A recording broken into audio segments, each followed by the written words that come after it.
안녕하세요, 심톡입니다. 오늘은 연애에서 누구나 한 번쯤 겪게 되는 조금은 아픈 이야기, 바로 헤어지기 전에 나타나는 심리 신호에 대해 말씀드리려 합니다. 사랑이 시작될 때는 모든 게 설레고 좋지만 시간이 지나면서 관계가 변하고 감정이 식기도 합니다. 그런데 연인이 직접적으로 헤어지자라는 말을 꺼내기 전에 미리 나타나는 사소한 변화들이 있습니다. 그 신호들을 알아차린다면 관계를 지키거나 혹은 더 현명하게 마무리할 수도 있겠죠.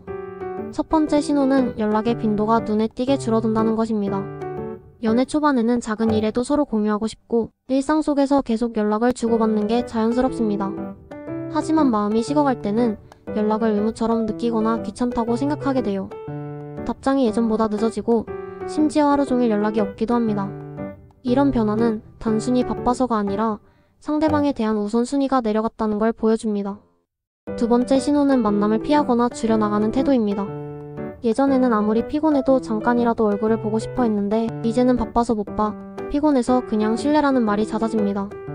물론 정말 바쁠 수도 있겠지만 반복적으로 이유를 대며 만나기를 피한다면 이미 마음이 멀어진 것입니다. 함께하는 시간을 줄인다는 건 곧 관계를 유지하려는 의지가 약해졌다는 뜻이죠.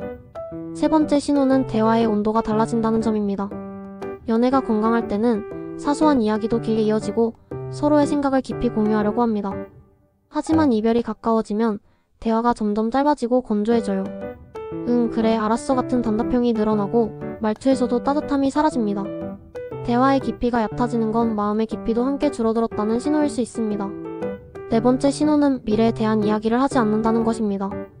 예전에는 나중에 같이 여행 가자, 앞으로 이런 것도 해보자처럼 함께할 미래를 그렸습니다. 하지만 마음이 떠난 사람은 미래를 함께하는 상상을 하지 않아요. 오히려 미래에 대한 이야기가 나올 때 대답을 피하거나 주제를 바꾸려 할 수 있습니다. 이는 더 이상 함께할 의지가 없다는 무언의 표현일 수 있습니다. 마지막 다섯 번째 신호는 사소한 일에도 쉽게 짜증을 낸다는 점입니다. 연애 초반에는 상대의 단점마저 귀엽게 보이지만 감정이 식으면 작은 행동 하나에도 불만이 쌓입니다. 말투, 습관, 약속 시간 같은 사소한 것들이 예민하게 다가오고 자주 트러블이 생깁니다. 이것은 상대방에 대한 애정의 여유가 사라졌다는 강력한 신호입니다. 이 다섯 가지 신호는 모두 마음의 변화를 반영합니다. 물론 누구나 바쁠 수 있고 잠깐 예민해질 수도 있습니다. 하지만 이런 변화가 반복되고 동시에 나타난다면 단순한 일시적인 문제가 아니라 관계 자체가 기울고 있다는 증거일 수 있습니다. 중요한 건 이런 신호를 무조건 두려워하거나 피하려는 게 아니라 대화를 통해 솔직하게 확인하는 것입니다.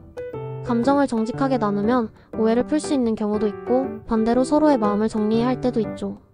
연애는 시작보다 유지가 더 어렵다고들 말합니다. 그만큼 작은 신호들을 잘 살펴야 하고 마음이 떠나기 전에 서로의 노력이 필요한 법입니다. 오늘 말씀드린 다섯 가지, 즉 연락의 변화, 만남 회피, 대화의 단절, 미래 이야기의 부재, 그리고 사소한 짜증이 반복된다면 지금 관계의 상태를 점검해 보시길 바랍니다. 혹시 여러분도 이런 경험이 있으셨나요? 댓글에 여러분의 이야기를 남겨주시면 함께 공감하고 나눌 수 있을 것 같습니다. 이 영상이 도움이 되셨다면 구독과 좋아요 부탁드립니다. 앞으로도 심톡은 연애와 심리를 쉽고 재미있게 풀어드리겠습니다. 감사합니다.